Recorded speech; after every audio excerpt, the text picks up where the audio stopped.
বাংলাদেশের অন্যতম একটা বিগেস্ট স্ক্যাম আর সাধারণ মানুষকে শুধুই হয়রানি করার একটা পদ্ধতি কি জানেন? এটা হচ্ছে কাগজ সত্যায়িত করা। কিভাবে এটা স্ক্যাম আর মানুষ হয়রানি শুধু, এটা আমি একটু বুঝাই দিচ্ছি। গভর্নমেন্ট চাকরি পাওয়ার পরে অফিসের কাজ করতে করতে মানে হ্যাডামটা দেখানোর তো জায়গা থাকে না, যে আমি কার উপর হ্যাডাম দেখাবো। এই হ্যাডামটা দেখানোর জন্যই মূলত গভর্নমেন্ট অফিস থেকে এই সিস্টেমটা চালু করছে যে সাধারণ মানুষের পেপারটা সত্যায়িত করাইতে হবে। সত্যায়িত করলেই এরা পিছন পিছন ঘুরবে, একটু তেল মাখাবে, এতেই তাদের আর কি শান্তি। এর ছাড়া কোনো দরকারই নেই। আপনি বোঝেন, নিজের ব্রেন দিয়ে একটু বোঝেন, যে আপনি একটা পেপার কোথাও জমা দিচ্ছেন গভর্নমেন্ট অফিসে, কি করবেন? আপনার ফটোকপিটা যদি জমা দিতে হয়, ফটোকপিটা জমা নিবে এবং এর সাথে তারা যাচাই করার জন্য অরিজিনাল কপিটা আপনার সাথে নিয়ে যেতে বলবে।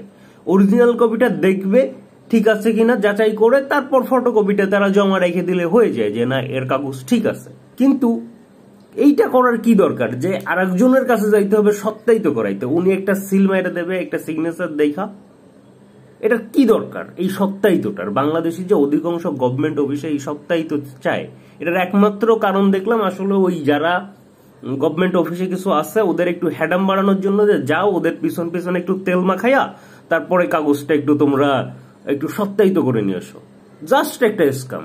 আর একটা বিষয় দেখেন, যে দালাল ধরে কোনো কাজ করেছে, কি হয়, দালালদের পকেটেই সিল স্ট্যাম্প থাকে, ওরা সিল মাইরা দিয়ে সাথে সাথে সিগনেচার করে দিয়ে সত্যায়িত করে দেয়। সুতরাং এরকম একটা ভ্যালুলেস জিনিস যেটার কোনো প্রয়োজন পড়ে না, দরকার নেই, আর একই সাথে যেটা যে জমা নিবে সে যাচাই করে দেখে নিতে পারে, তাহলে এইটা রাখার কি দরকার? সাধারণ মানুষকে হয়রানি করার জন্য, জাস্ট তাদের হ্যাডাম বাড়ানোর জন্য, সাধারণ মানুষের হয়রানি করার জন্য তারা এই কামটা চালু করে রাখছে। এবং আশা করি অদূর ভবিষ্যতে আমাদের উত্তরসূরি যারা আসবে তারাও এই তেল মারামারি করতে করতেই তাদের পার হইতে হবে।